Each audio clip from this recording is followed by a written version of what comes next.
Today we begin a series on one of the most polarizing and hotly debated topics we may ever cover, the West Memphis Three. In part 1, we'll introduce the 3 victims and their families. We'll look at their disappearances and the initial aspects of the police investigation. We'll also talk about some of the mistakes authorities made early on and the stories reported to police by the parents of the victims. I'm Mike. I'm Ian. And I'm Dave. If you're one of the multitude of individuals involved in the fraudulent Necronomipod voting scandal of 2020, stick around. This episode is the outcome of your deception. This is Necronomipod. P.S. Sit tight, though. Casey the Smoke Show Anthony, she's up next. Well, him and a couple little boys were just beautiful little boys a-playing. Those little boys still believe in Santa Claus and the Easter bunnies. They were playing in the woods called Robin Hood Park, where all the neighborhood kids play at. And evidently they've run up on something. And those boys were cruelly beaten to death. They were beaten to death. I saw my grandson at the funeral home before he was taken out of a body bag, just like he came back from the corner. And it was pitiful. It's something that a decent human being wouldn't even do to a live dog, let alone a human being. Would you guys have ever expected that the Black-Eyed Children would go down as the episode that freaked the most people out? I remember it being creepy. It was a long time ago, but I didn't think it was that scary. I mean, my God, people. It's pretty spooky, but I remember saying I would let them in my house if they came to the door, and people were like, "What the fuck are you talking about?" Yeah. I don't know. It'd be kind of interesting, no? It was, because we recorded that a while ago because it was a Patreon show. But then we released it last week as the New Year's show, just to kind of give everyone a little taste of what they're missing on patreon.com/Necronomipod. Mike, it was actually a week off that Ian and I wanted. I know. We had to make you to give you guys a vacation. So, but we had more people than ever reach out and tell us that either that was the creepiest show that they ever heard, or the creepiest that we've ever done. And then some people say that they couldn't finish the episode. That's wild. We had multiple people say they couldn't finish the episode. I do like the creepier type episodes versus just murder stuff. I do too. Unexplained stuff. But I don't think I put this in that category. Really? Yeah. I thought it was pretty creepy. Like real life creepy stuff that you see, like the Elisa Lam freaks me out. Sure. This, you have to believe it for it to be creepy. I believe this one. Okay. I mean, I'm just saying, like, it's just, it's up in the air, this one. Yeah, it's still fun and it's creepy, but fuck, I would not let those little shits into my house. I would think about it. I would make a judgment call, yeah. I should have included the story. There was one I was on the fence about. I remember writing that outline, and it was one where they were, like, the lady told them, got freaked out, wouldn't let them in the house, and then they, like, hung around for, like, a half hour, an hour after. Right. And were just, like, knocking on her windows and shit. That's terrifying. That would be creepy. For you that's your nightmare, right? People on your windows. Well, that's one of the reasons why I close the blinds at night. Like, I don't need motherfuckers staring in at me. Fucking Richard Ramirezing my ass or something. I thought of you last night because it was like 1:30 in the morning. I was playing the new UFC game on Xbox. I had all my windows wide open. Dude. Somebody's creeping on you for sure. Ugh. So I think we discussed a little bit that, we might do some more Black-Eyed Children stories down the road. Those are fun. Yeah. Do that, like a Men in Black type thing too. Yeah, there's a ton of stories out there about both of them. Yeah, since people seem to either dig it or were creeped out by it, maybe we'll do that. But I was a little surprised. So. And also, before we get started here today, I'd just like to say, Ian, fuck the Steelers. Fuck them. Fuck the Steelers. Fuck them. That's all. Oh, big game this weekend. Today, really, when this episode drops. Release day, today. That's right, tonight. Yeah. Is it the primetime game? Yeah. Nice. Yeah. Fuck Ben Roethlisberger. Fuck the Pittsburgh Steelers. Just fuck them. That's all. That's all I got. The Browns will probably win the Super Bowl, right? I don't see why they wouldn't. Yeah. It's our destiny. If I have to go walking around in public on Sunday wearing my Steelers hat, I'll be like the most hated person in town. Ian, you don't leave the house. What are you talking about? Surely you jest. You mean at 2:30, the raccoons at Speedway are going to give you shit for wearing your Steelers uniform or your Steelers gear? Honestly, out in our town here, there's a lot of Pittsburgh Steelers fans for some reason. There's a lot of Steelers fans really all over the Cleveland area. There is. And they sell a lot of Steelers swag in the stores and everything. Yeah. You know, going back when I was a kid, people would have burned your fucking store down if you had Steelers merchandise in it. Well, it's just a completely different now. Dave, in the 80s, the Browns were good. In Ian and I's lifetime, the Browns have made the Super Bowl. Well, I guess since we were like old enough to like follow football, right. The Browns have made made the playoffs. I think 95. No, 2002. And 2002 was the last time was the last two times we made the playoffs. Yeah. 95, I think they had like 11-5 season. 2002, they were like 9-7 or something. Oh, those games in the 80s. I remember riding a train downtown. Everyone was partying, drinking on the train. They were hanging John Elway in effigy down. Huge rally down in Public Square, man. Those days were awesome. Elway. Fuck yeah. That was Now great Brown stuff. Now Browns fans do that going to the game, and then they drink somberly on the way home and get blackout drunk. That's right. Because, we go 0-16, 1-15. Yeah. We go 5-11. It's a great year. So imagine this year, 11-5. It's amazing.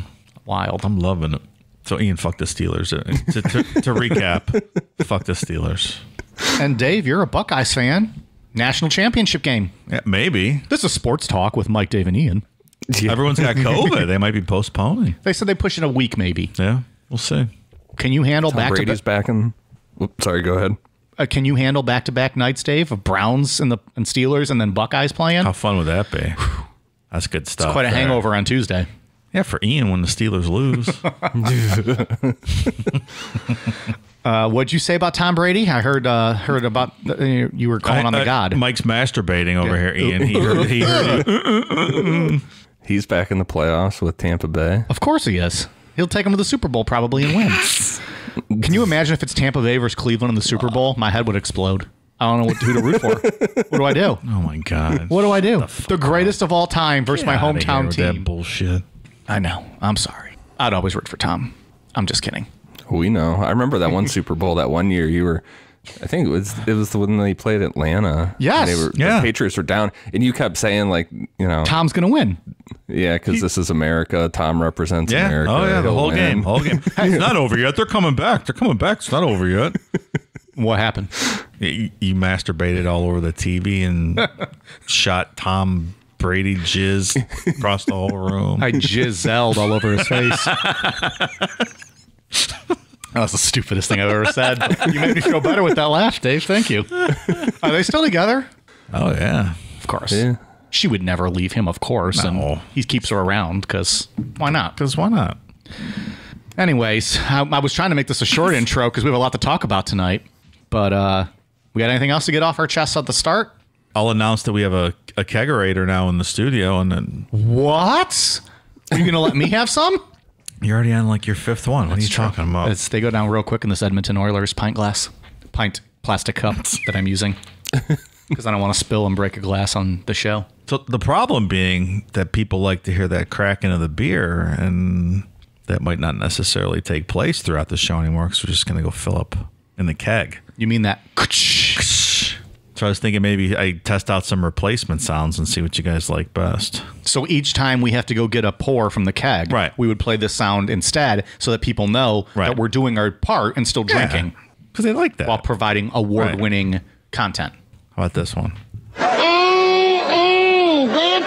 I think it's Samuel Adams. Yeah. Samuel Jackson. I'm thinking about beer. That was a good one. What we got here? That's a pretty good one. That's pretty good, except it was like a bottle opening. It was Yeah, that little that's a long one. You get the whole pour. I got this one. That's very similar, kind of the same. Pretty much what we did on every other Yeah. show. I got Country Mike. Just exciting. You're opening your beer. Sounded like me in You know. college.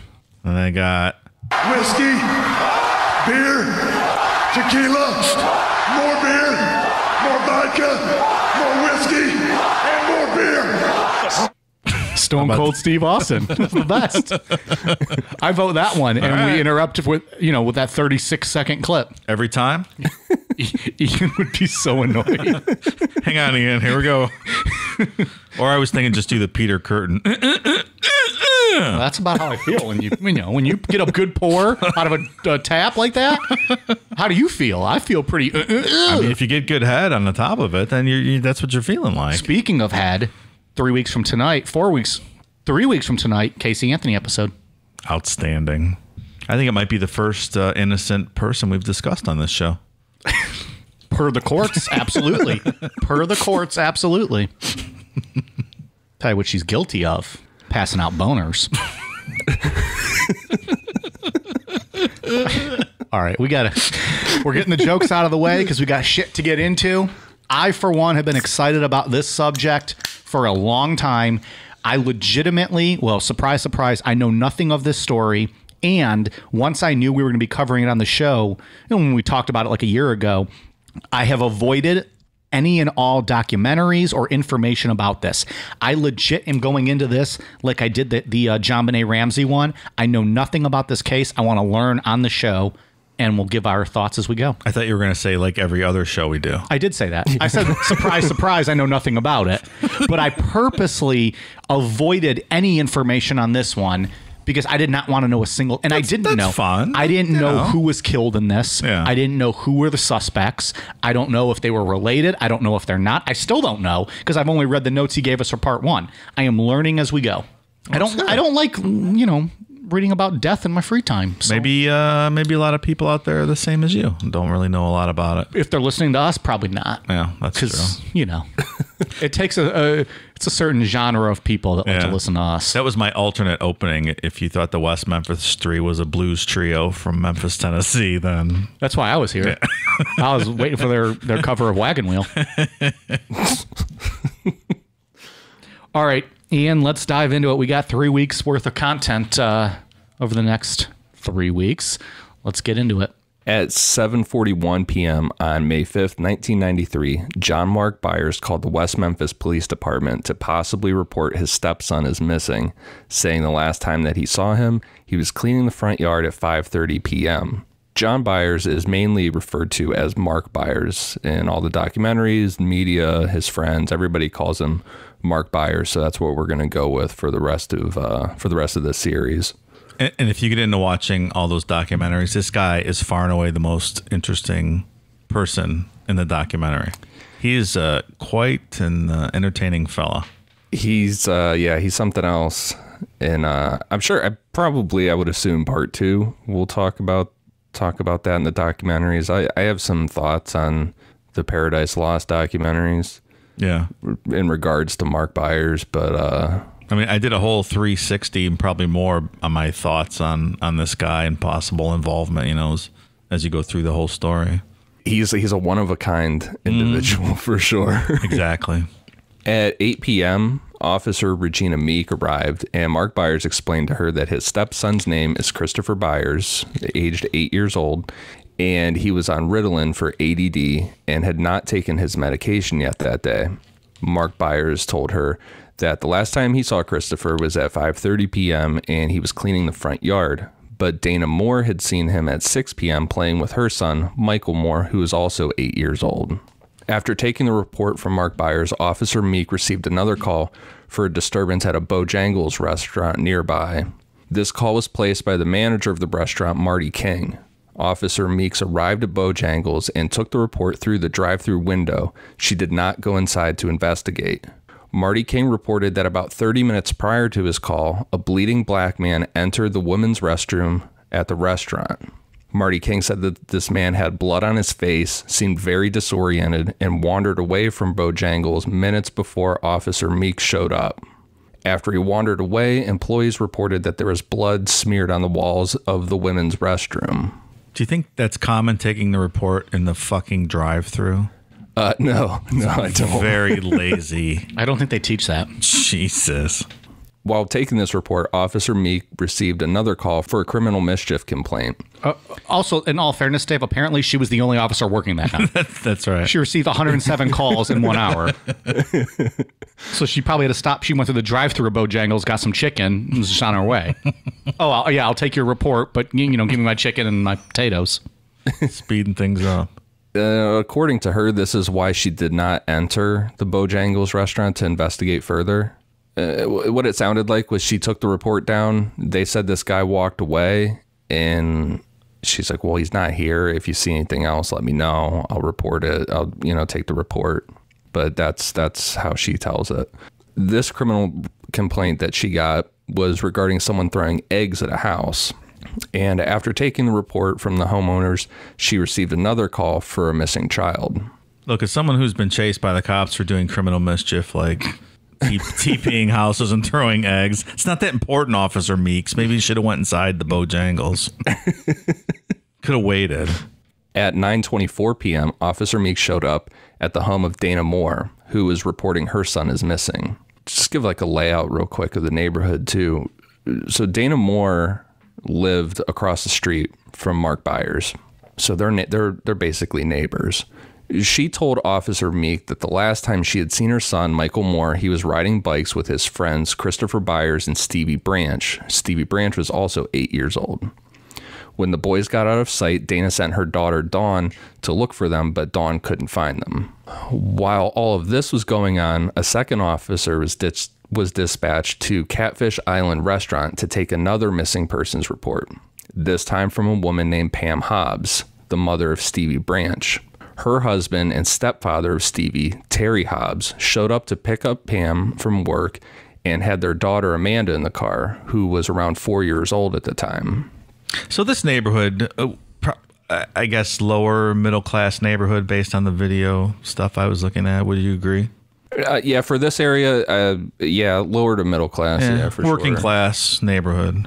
And then when we get to, part two, when we get to some people involved, and then, especially the West Memphis Three themselves, then we're talking extreme poverty, Yeah. Very, very impoverished areas of this community. Pam said things were off right away because Terry didn't say anything to her, and he immediately went to a payphone to make a phone call. She also immediately noticed that Stevie wasn't with Terry.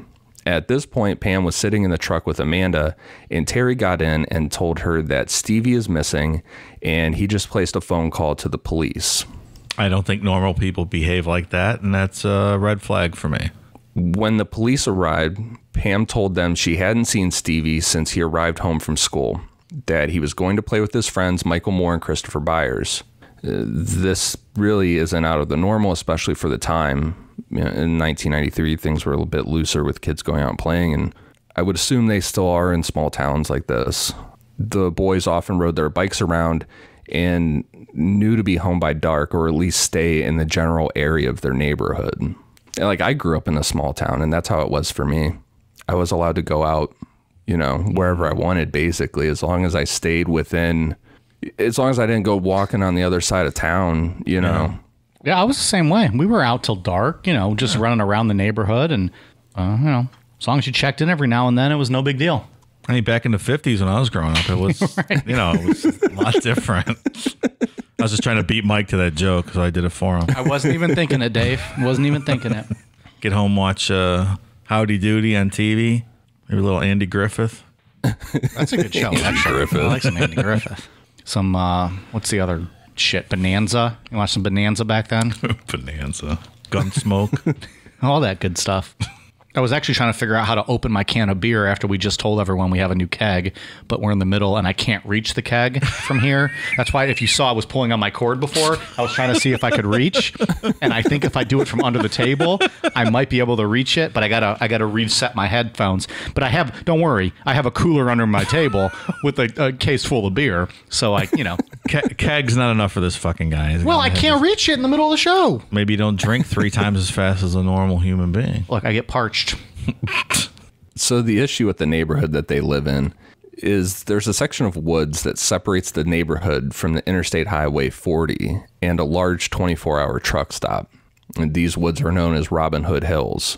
The parents didn't want the boys playing in these woods because of the extremely busy area being so close.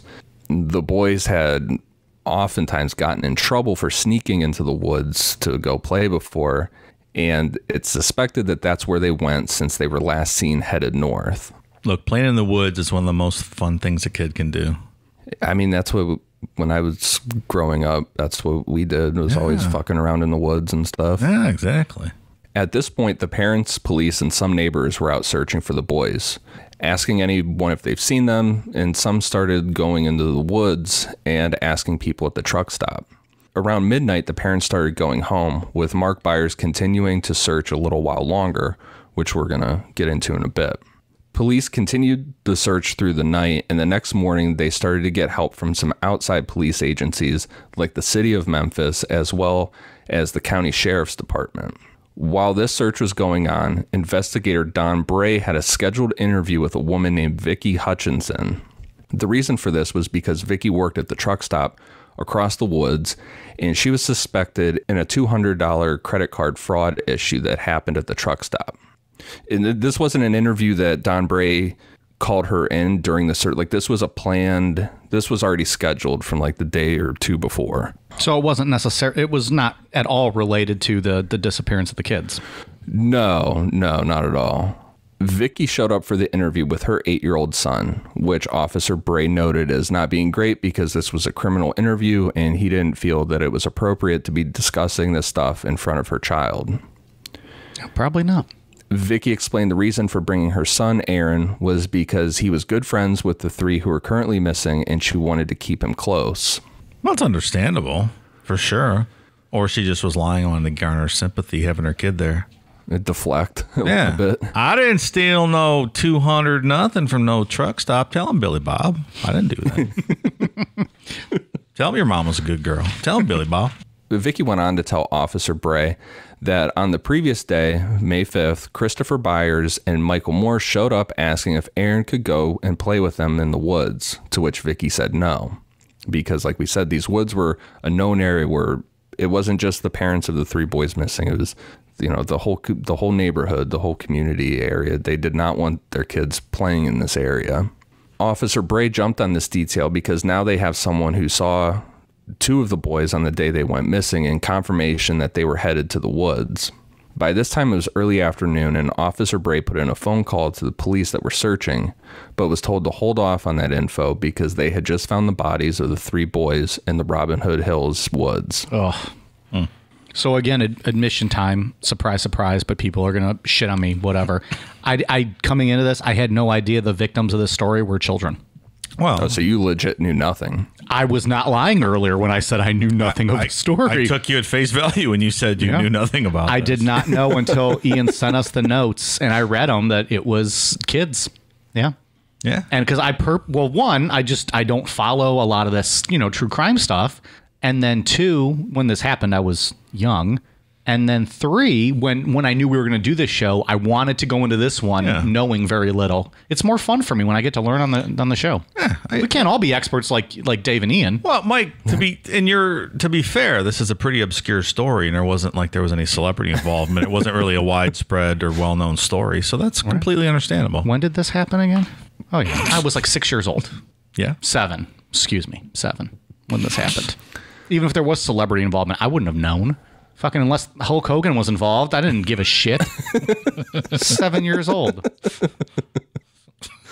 He was still masturbating to Shawn Michaels tights at that age. Come on. No, sir, not in 1993.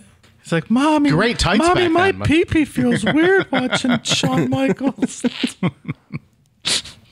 That you also just broke news to me. I had no idea there was celebrity involvement, if that's what you were hinting at. Jesus Christ. Sorry, I don't watch the TMZs. Spoiler alert, Jesus. Spoiler alert. Spoiler alert, something that happened 30 years ago. I was 5. So Officer Bray got off the phone and continued his interview with Vicky to see if he could get some more information out of her about the previous day. According to her son, Aaron, all these boys snuck into the woods often, and they would even go swimming in the creek. This creek was pretty big and pretty deep in some spots, like 4 or more feet. Aaron also told Officer Bray that they all had a clubhouse in the woods, so this is somewhere that they snuck into a lot, enough to have a fucking clubhouse out there. It sounds awesome. That's what everyone would love. That'd be a good time. Right. Aaron went on to tell Officer Bray that just after school on May 5th, he had seen Michael Moore talking with a black man. This man was apparently telling Michael Moore that he had been sent by Michael's mother to pick him up after school.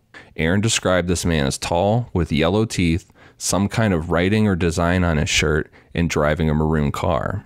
Now, Michael Moore's mom would say that she didn't send anybody to pick up her son, and Michael walked straight home from school and he didn't mention anything about talking to a stranger.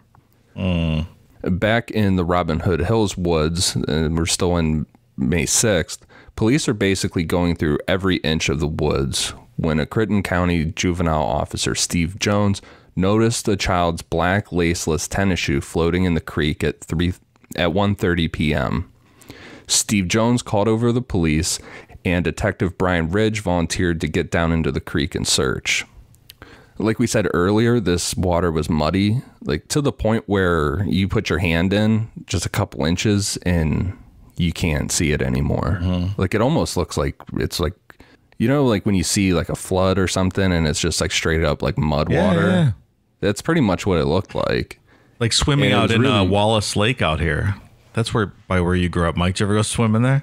It was, like as kids, like they take us like field trips and stuff. It's just mud water. Yeah, it's so gross. I hate the outdoors. And like, you know, we also said it's pretty deep in some spots, like your typical creek, you know, like, you know, 6 inches here, but then all of a sudden it'll get down to 4 feet. Yeah, sure. So Detective Ridge was down on all fours at some points, combing his hands for whatever he could find. And the bottom of the creek was extremely muddy.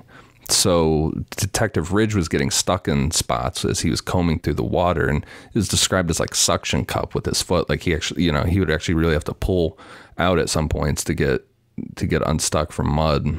After about 10 to 15 minutes of searching, he bumped into something and up floated the body of Michael Moore. Oh, can you imagine? This was, you know, obviously a shocking sight. Not only did this detective basically kick up the body of an 8-year-old child from a muddy creek, but Michael Moore was nude and hog-tied with shoelaces, left wrist back to left ankle, and right wrist back to right ankle. Detective Ridge also noticed that Michael's head and face looked to have some injuries, like he had been beaten. And well, you just watched the documentaries again, Dave. The first one opens up with the crime scene photos, and they are some of the worst crime scene photos I've ever seen. You just don't normally see stuff like that in true crime documentaries. No. It's awful. It's awful. And I think a lot of it has to do with the position, you know, them being tied like that, and they're frozen from, you know, rigor mortis, frozen, tied like that. It's really... Yeah, that's hard to watch. I turned away at some of that. Michael's body was pulled out, and Detective Ridge got back into the creek to keep searching. After a bit, he pulled up the body of Stevie Branch, who was nude and tied in the same manner as Michael Moore. Again, it appeared that Stevie had been beaten in the face and head area, but also had what looked like cuts and bite marks on his face and neck area. After his body was pulled out, Detective Ridge got in for a third time, and shortly after, he found the body of Christopher Byers. Christopher Byers was nude and tied in the same way as the other two boys. The difference with Christopher's body was that he floated up face down, and when Detective Ridge turned him over in the water, one of the first things he noticed was that Christopher Byers appeared to be castrated. Yikes. The best way to describe this injury is that it looked like his penis had been cut downwards and the head of his penis was missing. And they kind of close up in the Paradise Lost documentaries on pictures of those, you know, those crime scene photos, and it's just god awful. We will not be posting those. No. The documentaries don't censor anything from... No, not at all. That's the one that was on HBO? Yeah.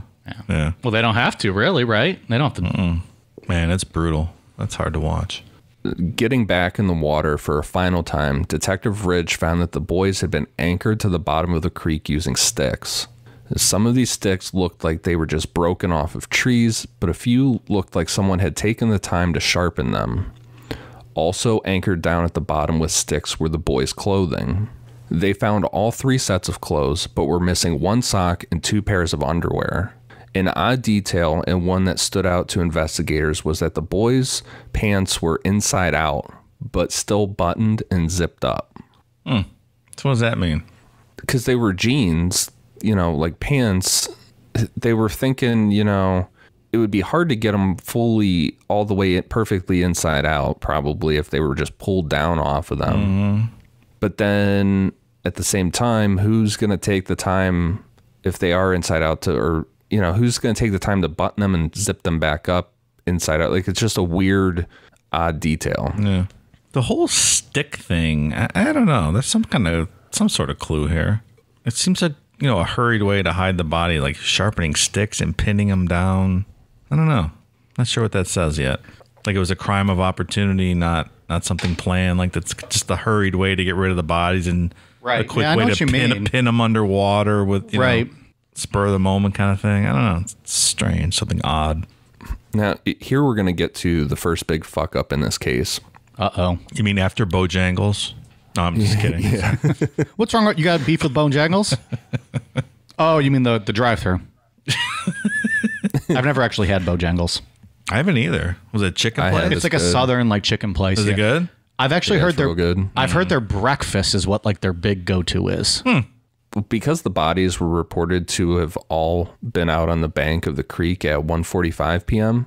and the coroner's office wasn't called in for almost 2 hours, they didn't arrive until 3:20 p.m. The police were also given permission via phone from the coroner's office to put sheets over the boys' bodies. You could chalk this up to being shocked by the whole situation, like how the boys were found, and this being a really small police department, that they're not used to something like this. And really, I mean, it's really I don't know if any police department would be used to finding 3 boys like that, tied like that. Yeah. But this would be a massive mistake in determining the time of death. It was very hot on that day.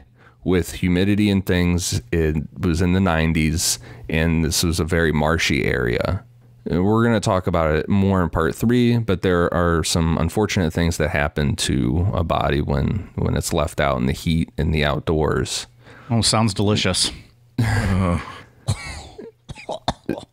This area was a breeding ground for mosquitoes, and we're talking brutal bites. You would be covered in mosquito bites just spending a little bit of time in these woods when it was a hatching time. Reason number 457 to stay inside. Awful. Oh, in the South. The South is horrible. I agree. Plus the humidity. You know who never gets mosquito bites? Ian and I. That was one of the main reasons that people began to give up their search the night before, because the mosquitoes were so brutal.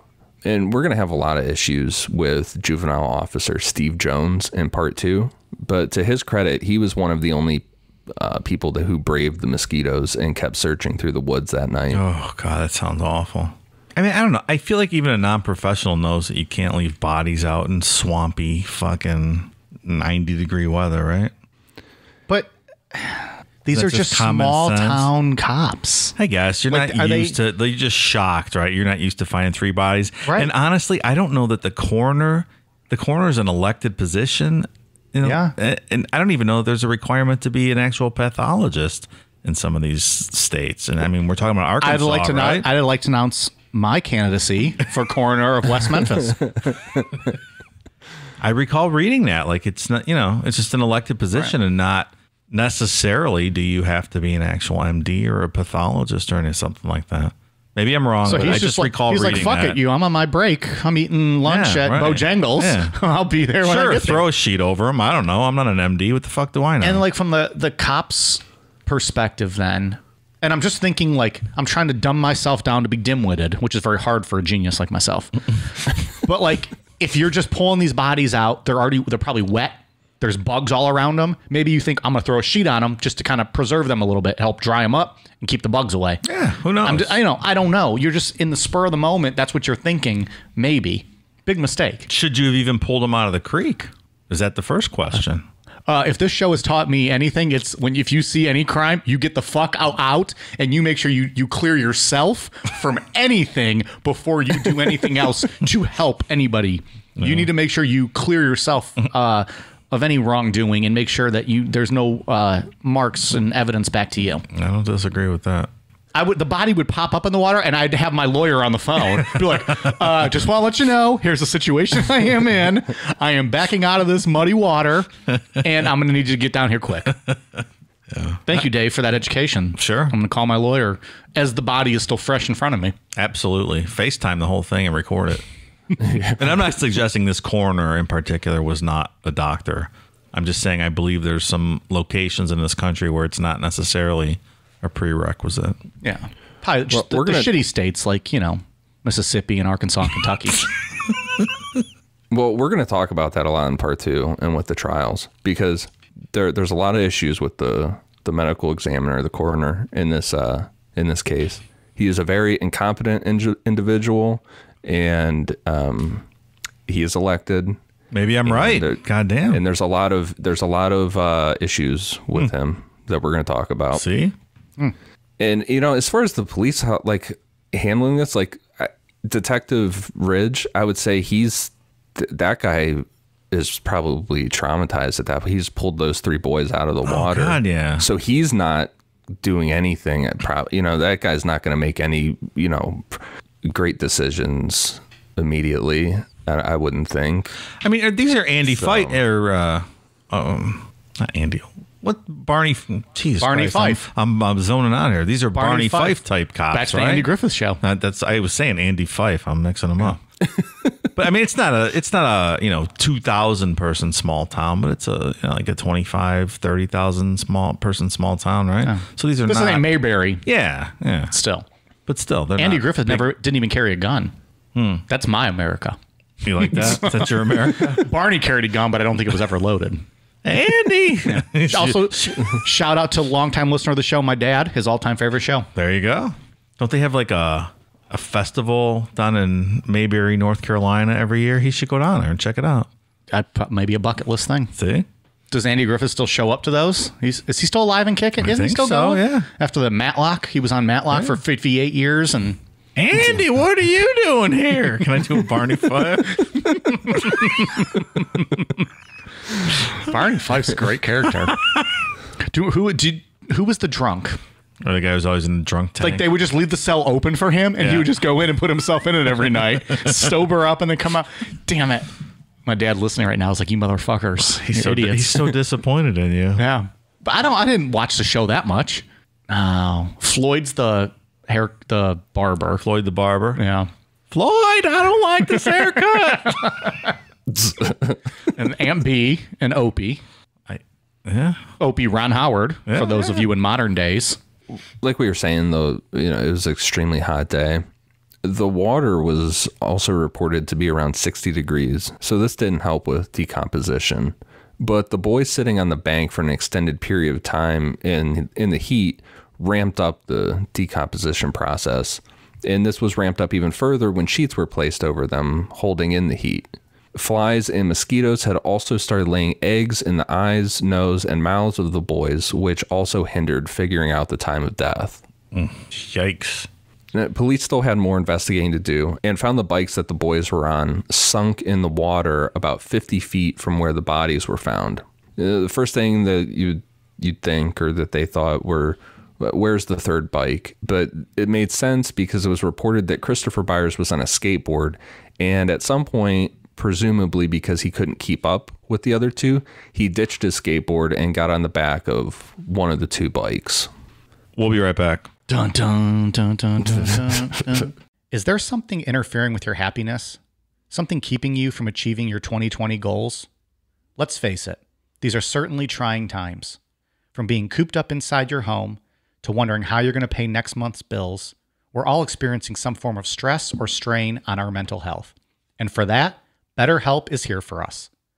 BetterHelp is an online mental health provider that will assess your needs and match you up with your own licensed professional therapist. The best part? No waiting rooms. That's a pretty big deal if you're as impatient as I am. BetterHelp is a safe and private online environment that will have you communicating with a counselor within the first 24 hours.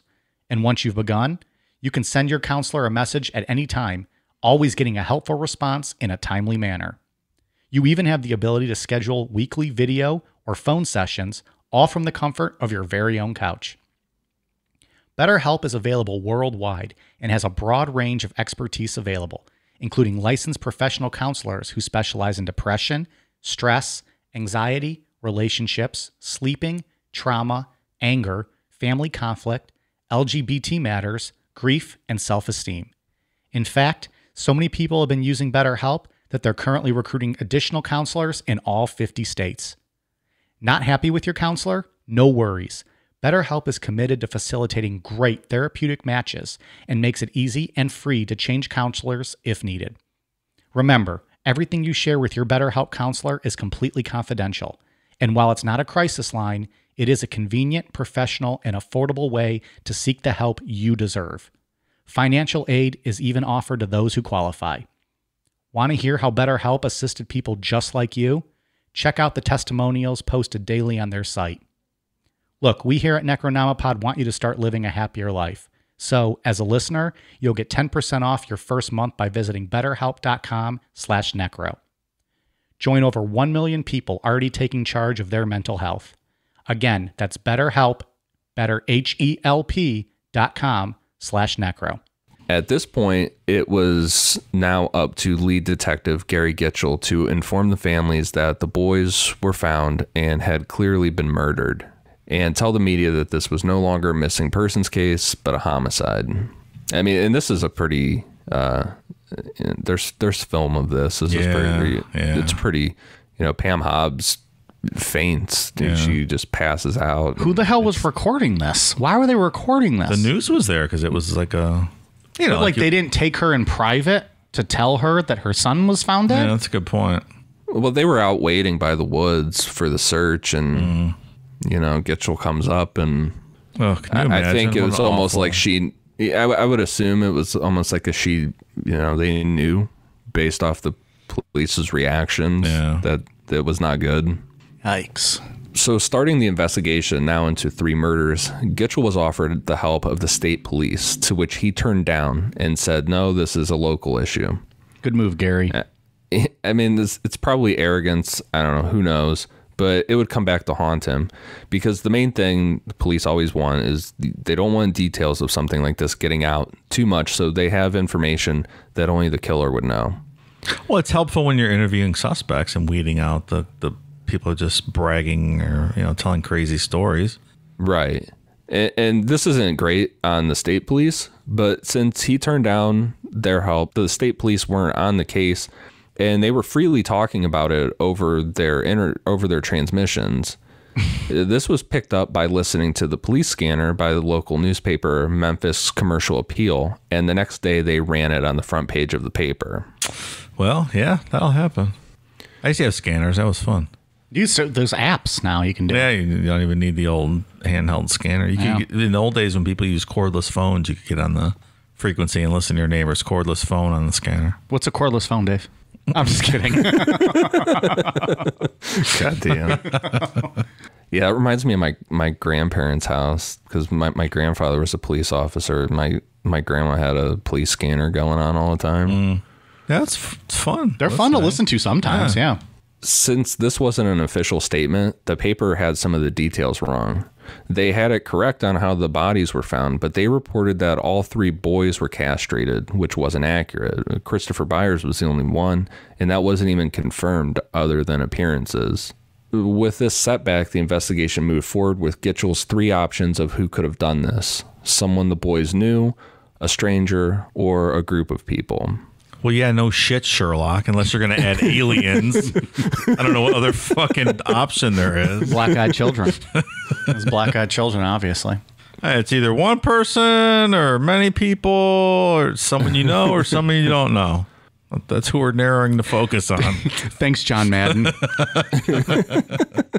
If they score more touchdowns than the other team, they're going to win. They're probably going to win this game. They would interview the parents, which we're going to get into in a minute, which makes sense because, recent statistics show that when a child is murdered, it's a little over 50% of the time that it was done by a parent. And there's some criticism as to how little they question the parents, specifically Terry Hobbs, which we will get into probably in part 3. And also the fact that the boys were found on the 6th and none of the family members were interviewed until the 10th. Seems strange. Yeah, 4 days to, like, let's say that one of the parents was involved in this. That's 4 days to get your story straight. Mm-hmm. Or even if it was just an ancillary family member, like an uncle was visiting or something. I mean, it seems like the most information to garner would be talking to the parents, right? Yeah. Statistically. One of the first ideas that was brought up was based on how the boys were tied. This wasn't a normal hog tie, and it was pointed out that the way that the boys were tied was how American POWs were tied by Vietnamese during the Vietnam War. So maybe they were dealing with a vet. An odd detail about the knots was that the knots tied to Christopher Byers and Michael Moore were all the same. But 2 of the 4 knots used to tie up Stevie Branch were different. This put them on a path a little more that it was more than one person involved. It seems that's a strange detail. Yeah, very. Well, and also it seems pretty tough for one person to incapacitate and tie up all 3 of them. Unless, some are already dead or unconscious. Yeah. But that's, that's odd.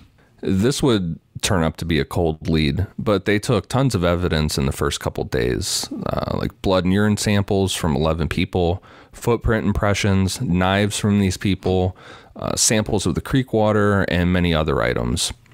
Also cataloged into evidence was a single hair of a black man found on one of the sheets covering the boys.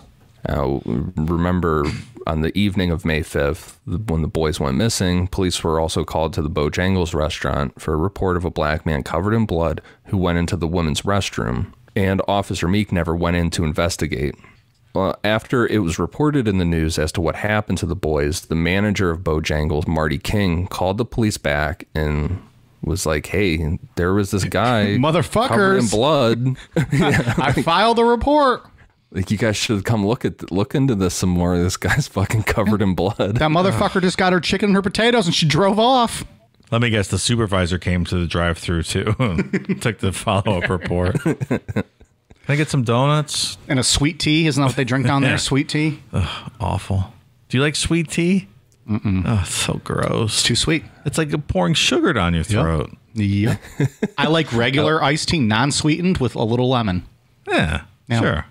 Sweet tea is just diabetes in a glass. Yeah, I just make iced tea. I don't like it sweet. I just cold iced tea. Hey, I'm with you.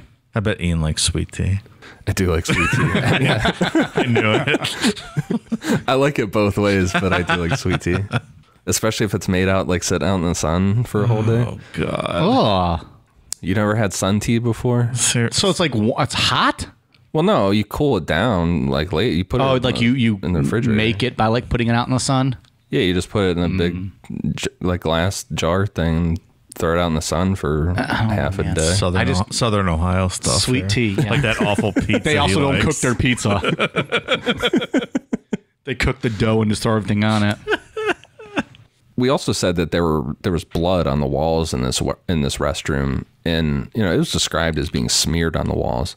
But by this time, the employees had cleaned it up because there was no investigation going on.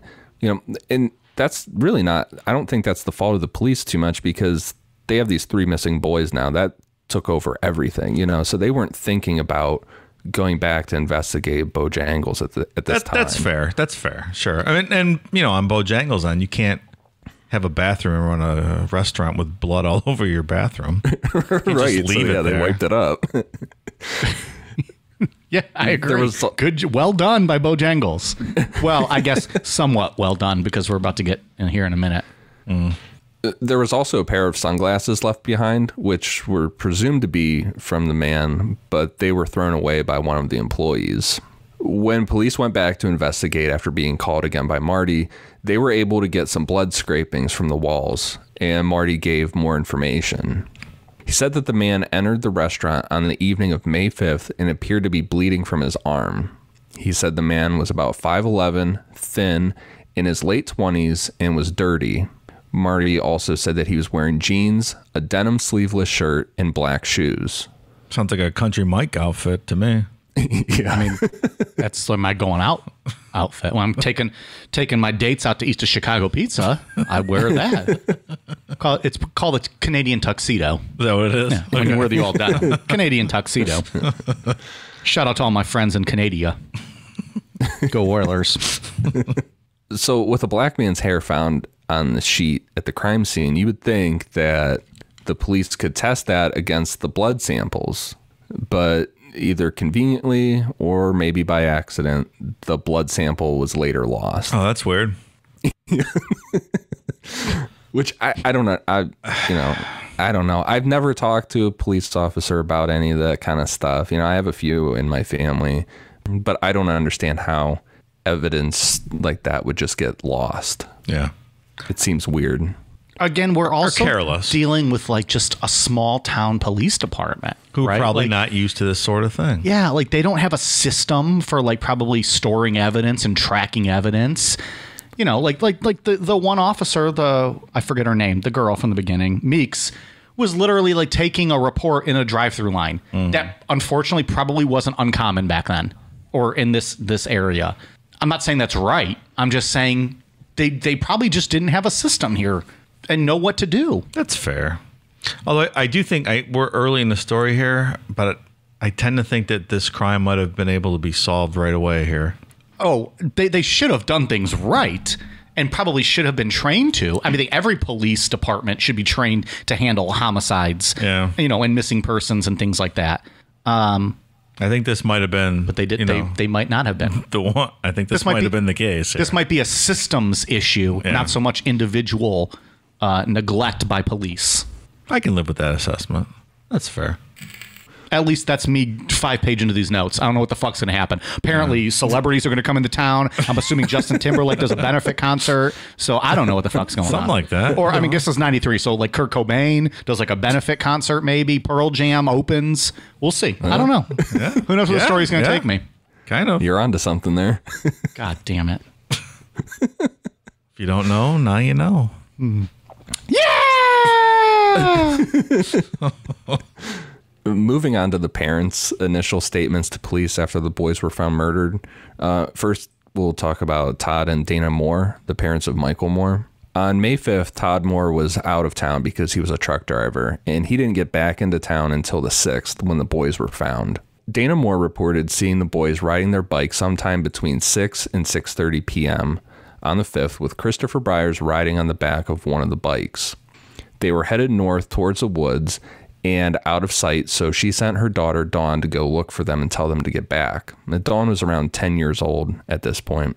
Dawn said she couldn't find them, but that around 5:30 or 6 p.m., she noticed 3 teenagers coming out of the Robin Hood Hills wooded area and described them as 1 white male and 2 black males. Her time is off from Dana's, but like you just said, she's a 10-year-old, so the police didn't view that as a huge deal because, she's a kid. She was probably not going to know the exact time. She said that when she got close to the 3 teenagers, one of them asked her if she wanted to get shot. She described the white male as wearing a yellow and black shirt and yellow and black shoes, and she didn't give much information about the 2 black males. Figures fucking Steelers fans did this. I knew it. We solved the case already. Oh, boy. There you go. Like we talked about in the beginning, Dana Moore eventually called the police to report her child is missing at 9:24 p.m. Next, getting to the Byers family. Melissa Byers was a mother of Christopher Byers, with Mark Byers technically being the boy's stepfather, but Mark adopted him.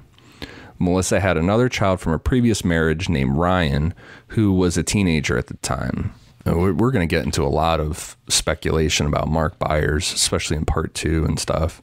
But some people start pointing the finger at him that it's weird that Ryan wasn't adopted by Mark Byers, but Christopher was.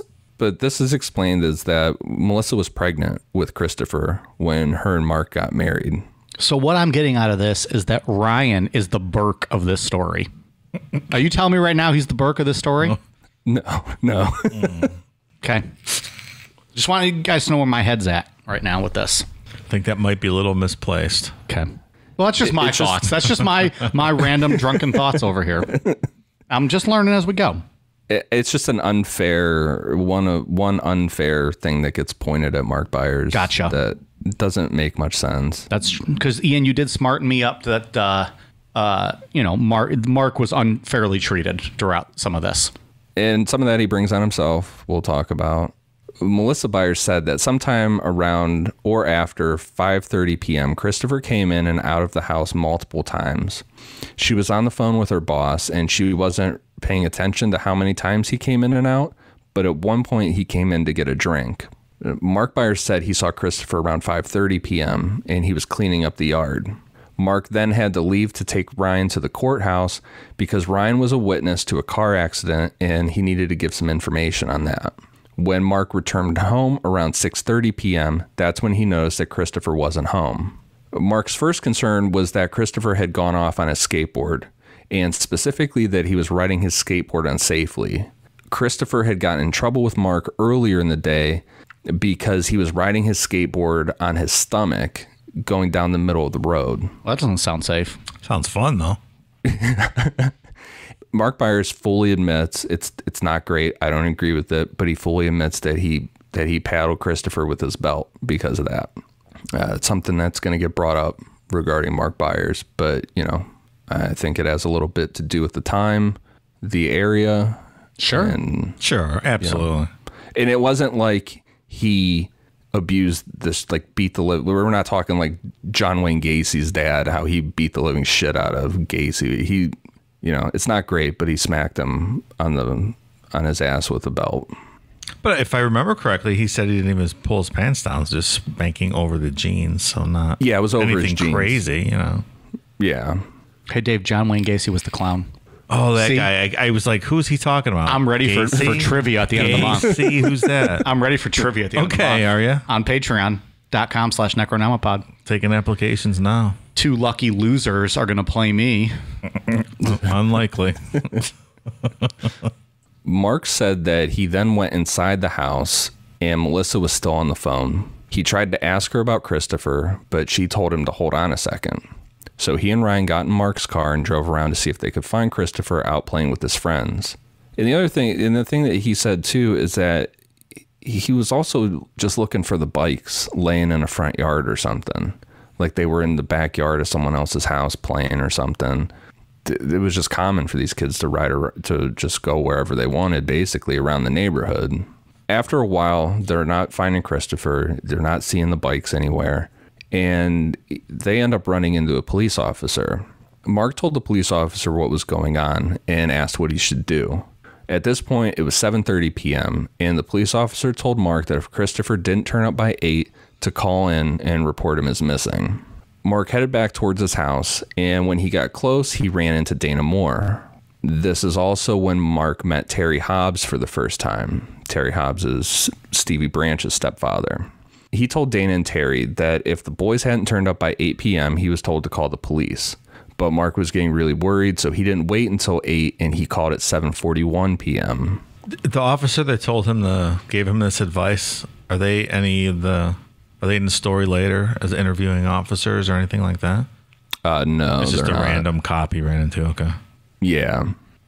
Which I guess it's better advice than some of these stories. Sometimes, when you get into listening to true crime stuff, they tell, you got to wait, 72 hours. Yeah, 72 sure. hours. After speaking with Officer Meek when she arrived at 8 p.m., Mark and his stepson Ryan decided they were going to get back in the car to drive around looking, and they headed toward the Robin Hood Hills wooded area. Because Mark Byers comes under suspicion in this story, we need to note that he was not alone for these searches through the woods, and it wasn't just his stepson Ryan. As more people found out that the boys were missing, other people started going in the woods for some time, and Ryan, being a teenager, got some of his friends to join in. A good kid. Mm-hmm. Much better than Burke, that piece of shit. I'm just kidding. I don't want to get pissy and all. Why you got to bring Burke into this, poor guy? Remember, I thought he was the Burke. Awful. You've changed my mind now a page later. As they're searching the woods, they ran into Terry Hobbs, who was also looking. Mark said that he left the woods around 9:30 p.m. because it was getting dark and he didn't have a flashlight. As Mark was leaving, he ran into a police officer who asked him where he was going, to which Mark said, I'm going to knock on this person's door up the street who I know to see if I can borrow a flashlight. The police officer told Mark he would accompany him into the woods with a flashlight to help. Like, no need to go do that. I'll help you out and we'll just keep looking. That's nice. At about 10:30 p.m., Mark turned to the police officer and asked something along the lines of, what do we do? It's like we're going around in circles in these woods. The police officer told Mark to head back home and try to rest a bit, and the police were going to keep looking. They were going to keep driving around, and just wait a bit and put a call into Officer Meek to see if there were any updates. Mark made it back to his house around 11 p.m. and didn't wait very long to call Officer Meek, who told him that there haven't been any updates. And Mark's a bit odd, so maybe the officer was getting a little tired of him. He's like, yeah, why don't you go home and get a little rest, pal? Mark's a little out there. Mark then called the sheriff's department to complain that the searching wasn't working and they needed to get some more resources out there, like a search and rescue team. After he got off the phone with the sheriff's department, he then, kind of thinks, like, fuck this, I'm going back out and looking. So he took his stepson Ryan out with him again, and this time they drove to the truck stop area to search that side of the woods. Here, Mark had Ryan shine the car lights into the woods, and Mark walked along the line of the woods just a couple feet in, yelling the boys' names. This wasn't turning up anything, so Mark headed back to the house, and now being midnight, he told Ryan to try and get some sleep. Mark then walked out to the front of his house and stood in the street talking to the parents of the other boys. This would be Mark, his wife Melissa, Dana Moore, Terry Hobbs, Terry Hobbs' father-in-law, and a friend of Terry, David Jacoby. Whiskey, beer, tequila, more beer, more vodka, more whiskey, and more beer. Sorry about that, Ian. Had to grab a beer real quick. We filled up. We might have missed a couple of those fill-ups also. That's one of my favorite Stone Cold promos of all time. So the great. full promo is so amazing. After the group talked for about 30 minutes, they all went home. Mark was still restless and went back out to the edge of the woods by himself, yelling for the boys, and didn't return home until about 2:30 a.m. He said there were still some people out looking and a few people out on four-wheelers driving around. Once home, Mark said he couldn't sleep and basically sat there waiting for daylight. I don't know how anyone could sleep. I don't know how you would even go home. I mean, I get it. Like you're telling yourself, step away, take a break, go home. But you can't. You can't see any. You can't see anything. So then you get home and you're like, "Why the fuck am I here? I'm supposed to be out. Yeah. Like I should be out." Yeah. And then it's a back and forth type thing. Yeah. That's an impossible situation. I say that like I know what the fuck I'm talking about. I really don't. Like these people lost a kid. I'm not trying to pretend I know what they're going through. That'd be terrible. I'm just saying you can't. You're never going to go home and you're sleep. not going to sleep. You're not going to sleep. It's just not possible. You're not going to sleep, and you're also not going to find anything in the middle of the night. Sure. With no flashlight or flashing your car lights on, you can only get how deep into the woods with your lights. At about 5:30 or 6 a.m., there was a knock on his front door, and it was the other parents, now including Todd Moore, who was home from his truck driving job and has now found out that his son is missing. Mark then went out and continued the search and speaking with police. So this is one of the most interesting things that I've found with doing this, because the documentaries don't acknowledge Mark Byers' alibi or what he did while the boys were missing. And really getting into his statements, this does not seem like a guy that had anything to do with this. This sounds like a guy that was extremely concerned and was doing everything that he could think to do to try and find them. I agree.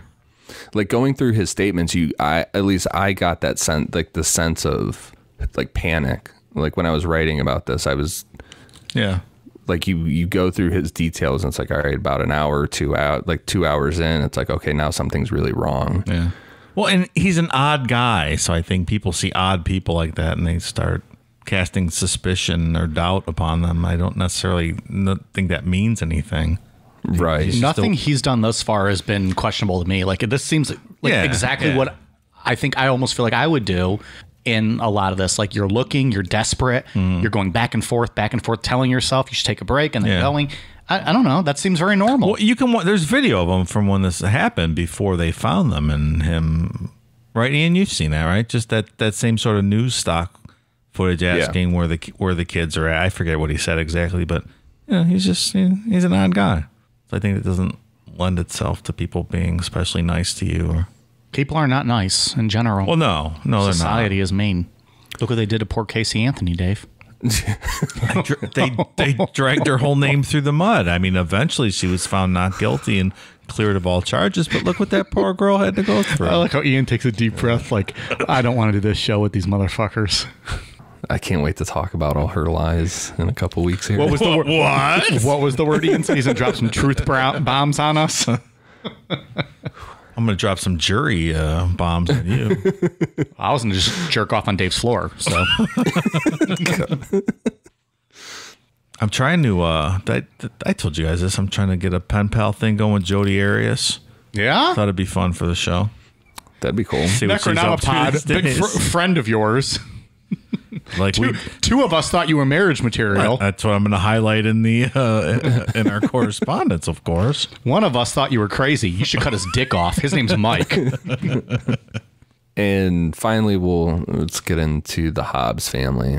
And Pam Hobbs is the mother of Stevie Branch, with Terry Hobbs being his stepfather. And they had a daughter together named Amanda, who at the time, like we said earlier, was around 4 years old. Pam often worked the night shift and Terry worked during the day, so someone was always with the kids. And when they weren't, Terry's friend, David Jacoby, and his wife would watch them. When Stevie got home from school, Pam was getting ready for her night shift and cooking dinner. Michael Moore followed close behind, and Michael and Stevie went out to play.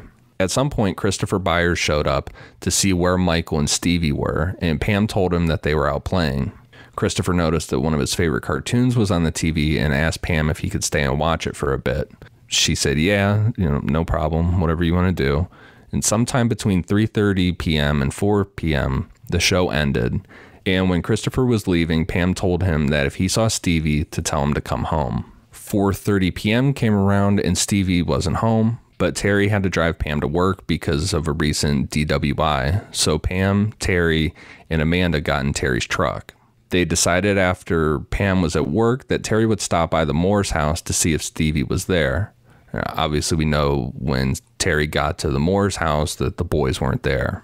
Terry said that he drove around with Amanda for a while looking for the boys and then decided to return home around 6 p.m. to see if Stevie had returned home while they were out. According to Terry, this is when Dana Moore stopped by to see if the boys had shown up there. At this point, Terry followed Dana back to her house, and that is where he met Mark Byers for the first time. I bet that's interesting, meeting Mark Byers for the first time. This would have been sometime between 7:30 p.m. and 8 p.m. when Terry said he went to pick up his friend David Jacoby. According to Terry, he asked David to help look for Stevie, to which David agreed, and they went to search the woods.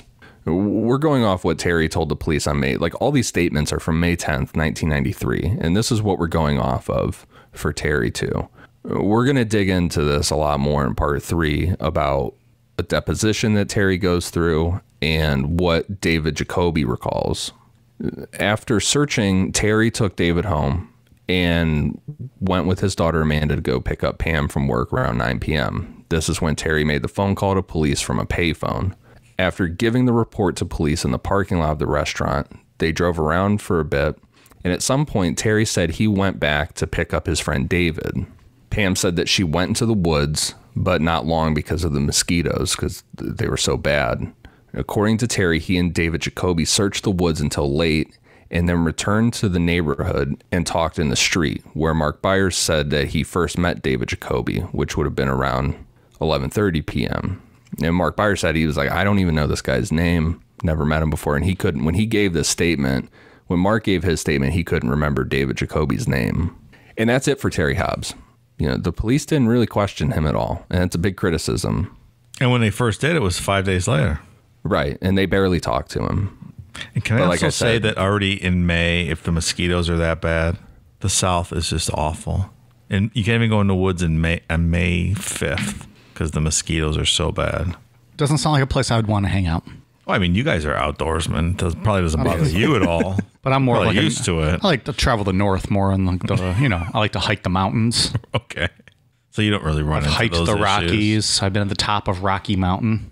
Really? How is it out there? Cold, but I had Doc Martens on and a comfortable North Face jacket, and I was okay. Nice. Yeah, camped out and we ate meat and. Because I myself was out the Rocky Mountains Fish. a couple years ago, and that's just how you described it. Yeah, exactly. Love camping out there. It's beautiful.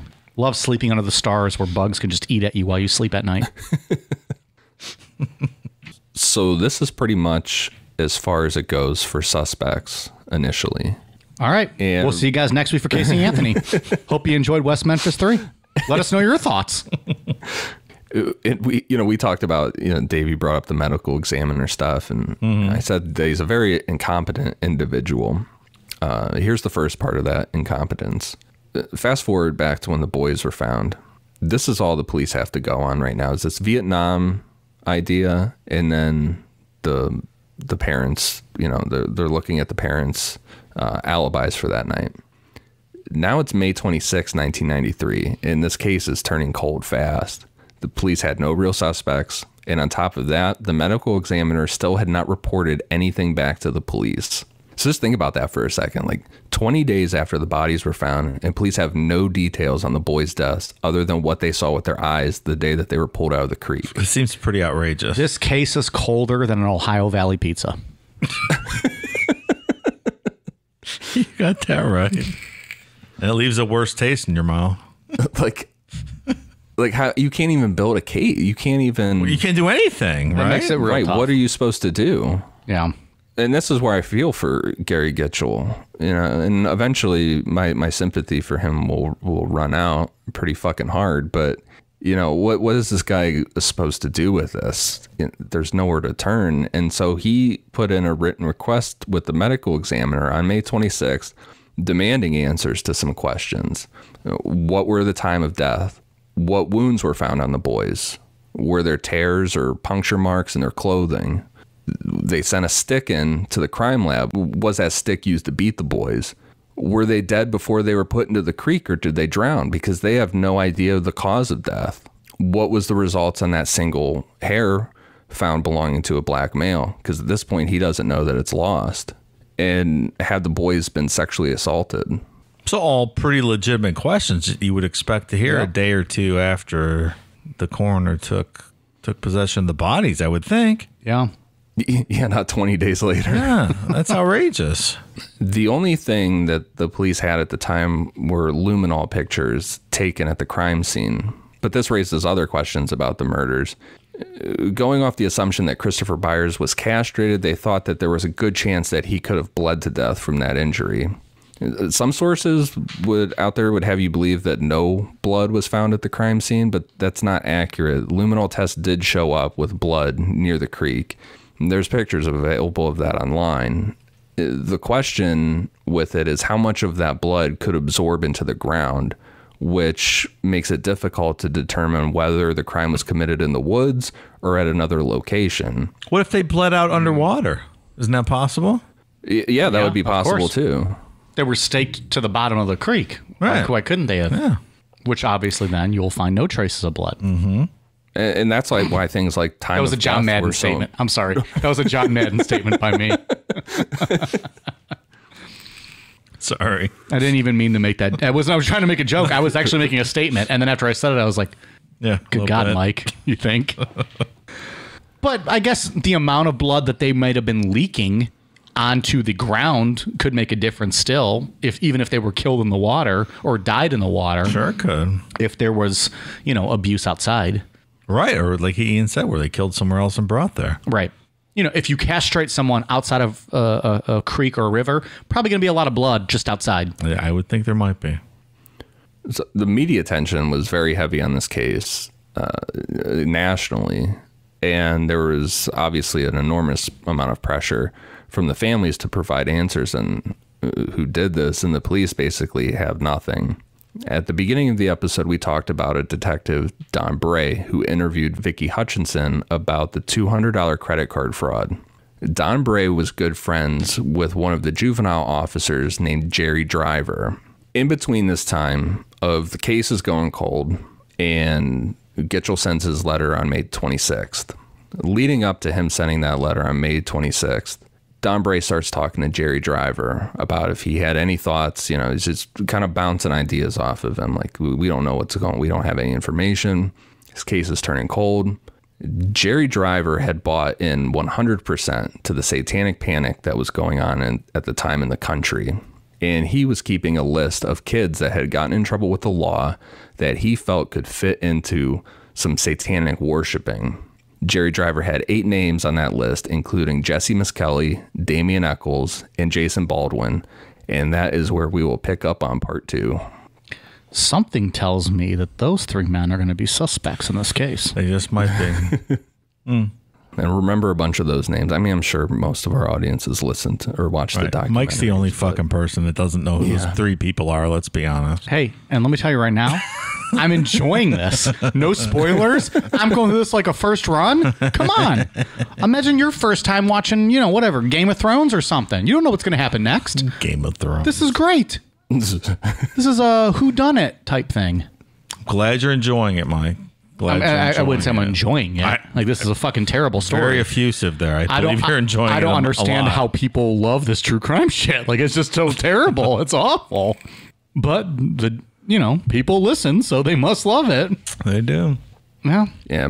Part 2 we'll start off talking a lot about Jerry Driver and his whole satanic panic stuff he was doing. I have a feeling Ian and Dave might get a little hot about some of that stuff. Maybe. I just like to remind people that satanic worship is protected religious expression in this country, just like every other fucking religion. So there's that. Talking to, a couple metalheads here, and, well, not I, but you two. And I don't like one bit of this story. It's outrageous. Every bit of it. Are you saying, Dave, are you really telling me right now that people who wear black should be presumed to be innocent?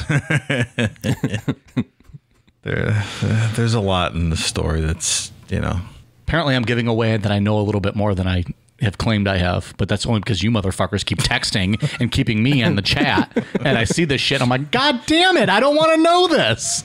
Spoiler. But apparently if you were black and you listen to metal, you might have murdered someone. I think that's the crux of a lot of the rest of the story. I don't love it. I like when we take some of these deep dives into the ones that, leave a lot up for debate and question. Mm-hmm. I enjoy that. All right. All right. Good first show of the year. Bye. All right, Ian, great job with part 1. A lot of good information. Thank you. Anything else to close out this episode, this part? No, I just thought it was, I think I said it earlier, but I thought I learned more going into the alibis of the parents, specifically Mark Byers. You watch the documentaries and they don't talk about that too much. My opinion changed a lot, or if I would have known some of that in the beginning when I watched the documentaries, I don't know that I would have the same opinion that I had about Mark Byers knowing all that. But that's a good point. Yeah, that's it. I'm excited for next week. Next week will be good. A lot more information to get into. It's going to be 3 weeks of jam-packed information, which is great. I think people are going to dig that. They like our in-depth looks at things. Scientology, we did 4 parts. People loved it. JonBenet, we did, 4 parts. People loved it. People are going to dig this one. Dave, anything else with this one? Anything else to add? No, good start to the story. Good. We laid a good base. Good base work. That's what I was going to say, yeah. I have nothing further to add until next week when my blood will start boiling. All right. We have Jesus, this is the longest list of patron shout-outs we've ever had. Well, hats off to you guys. You know what that means. You want to get another beer first? Whiskey, beer, tequila, more beer, more vodka, more whiskey, and more beer. And more beer. Oh, hell yeah. I love it. That was perfect. And now we're filled up. I think what this means is that all these people want some Bible babble in their life. I'm getting a little nervous about the Bible babble. I hope it's up to the standards. Of course it will be. Of course it will be. Racking my brain. We're even studying the Bible. It's coming to fruition, though. It's coming to fruition. We have at necronomipod or patreon.com, patreon.com/necronomipod. The $1 tier gets you a shout out. The $5 tier gets you 3 bonus shows a month plus access to the Patreon. And the $10 tier gets you the 3 bonus shows a month, a shout out, access to the Patreon, and you get a monthly Bible Babble with Dave, and you get to vote on one of the 3 bonus shows we release on Patreon a month. That's true. Which is new for 2021. A lot of good voting this month so far. Yeah, we have the poll up on our Patreon for the $10 tiers. We had 3 good topics, and I think it's going to make for fun bonus shows, which you will also get at the $5 tier. You will get that bonus show. It's just the $10 patrons get to determine what that topic is. So check it out. We don't have an exact release date for when the the Bible Babbles and the bonus shows will come out, but they'll be out. You get 3 bonus shows a month and you'll get a Bible Babble a month. And then we still are doing the Zoom happy hours quarterly. So we'll see you guys in March, and we'll get shit-faced with you guys on Zoom, and every 3 months after that. Oh, yeah. Which we should all be used to by now because of the ongoing pandemic in this country. Everyone's getting drunk on Zoom. Anyways, a bunch of new shout-outs. I apologize if I butcher your name. We've been drinking some beer out of Dave's kegerator tonight. Thank you very much to new patrons. Josh Sinclair, Dakota Kittlety, Leanna Lopez, Danielle Nagel, Ciara, Rod Vance, Cuban Bang, Ariel Salazar, Dala Mike, Bender Rodriguez, Tracy Bullock, Taylor, Nikki Carr, Shannon Burgess, Amber McSeely, Douglas Howard, Nick, Courtney Hoffman, Danielle, Paige Reed, Levi Norman, Shanna Wright, Helen Napoli, Nick Almagauer, Paige Clark, Andrew, Emma McQuard, Charlene Sullivan, Scarecrow, Danielle Navarrete, Dalton Harris, Kylie Hartz, Amber Blanish, Michelle Burchell, Lee Terwilliger, Alyssa Eaton, Marco D, Madeline Iskason Stortensen, Scott Cox. Scott Cox, isn't he? Is he back? Didn't I already fuck his wife? Is he back for more, Pally? All right. Reese, Stephen Decker, Serge Contreras, Rihanna Ischenko, Alex Mars, Elijah Edwards, Lena Hasme, David Bentley. Folks, we're halfway through. Megan, Emmy Kennedy, Kimmy Witt, Chase Colufetti, Pumpkin Stacks, Necrodomicon. Hell yeah. Nate, Pixie, Heather Smith, Ricky, Chris Van Benthusen. I feel like Chris has been on Discord before. Welcome back, Chris. Elizabeth Vicenia, Pathina Lavore, Sean McMahon, Chrissy Zarnecki, Leslie Harris, Courtney Bush, Svandra Lynn, Kathy Hager, Sean Brady, Nepaldren, Ezeal Garcia, Claire Lorene Johnson, Nevada Smith, Jeremy Johnson, Courtney Sheffer, George Hommick, Christina Baker, M. Owl, Alex Coronado, Morag A. McCaskill, Amy Barnes, Luke Summers, Eric, Audacious, Kenna Franco, Rockford Miles Coward, Lawson Dovier, Dylan Hightower, Michael Alsup, Kaylin Bobsine, Corey Goings, Kurjovi, and Angela Dupree. I probably butchered at least 70% of those names. That's a great list of names. We also have one more shout out, Dean Picking. I think we might have forgot him. He had a What? he was a patron, and I think we might have missed him. So I just wanted to make sure we did him right. Thank you very much to Dean Picking. Appreciate it. Thank you very much, everyone, sign up. That was a long ass list, but that makes us feel pretty good. You guys all signed up in the last couple of weeks. Hopefully, you guys enjoyed the show. If I fucked up your name, reach out to us. We're gonna make it right. We'll do it again. Send us the phonetic spelling of your name, and we will drunkenly say it. And by we, I mean me. I will drunkenly sound it out and say your name. You right. just did that. That didn't work out that great for some of those folks. Well, they didn't send me the phonetic spelling. Any hoodles. Ian, what do you got for us? For iTunes, I have one for Kelly14, FYO Couch, Doc IC, I Stars Linger, Waffles 1969, Carrie Barra, Coco Travels, Chris, and a whole bunch of numbers after his name. Not reading on that. Minnesota Nat, Black Velvety, Skittles 1244. I think that's the last one. There's been a lot of great iTunes reviews lately, and I've read some of those, and I'm like, what show are they talking about? 'Cause Not us. I'm not sure it's this show. Not These us. are really good.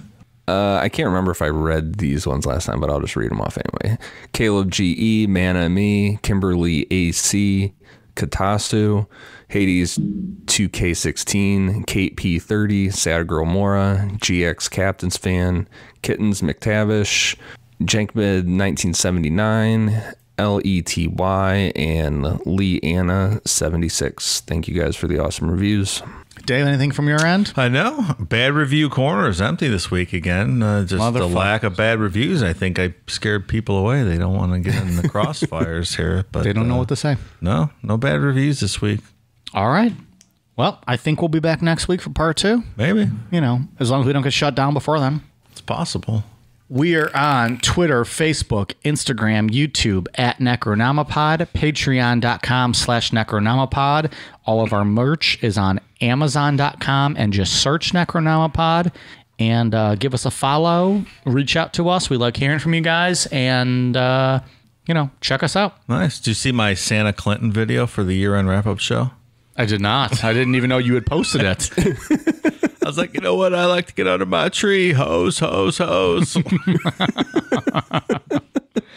check it out. We are youtube.com/Necronomipod. We have some very special guests always sending out intros to our shows. We probably don't plug that enough. We probably should do that more, but we had a former fucking president of the United States shouting us out. So we should probably... It's usually Clinton. I don't have really any other ideas. But. Well, we'll get there. We'll get there. Fuck you, Mike. All right. Anyways, on the socials at Necronomipod, give us a follow and buy some merch on Amazon. We also have koozies and stickers available at necronomipod.com. That's it. All right, you guys ready for a cool down beer? Cheers.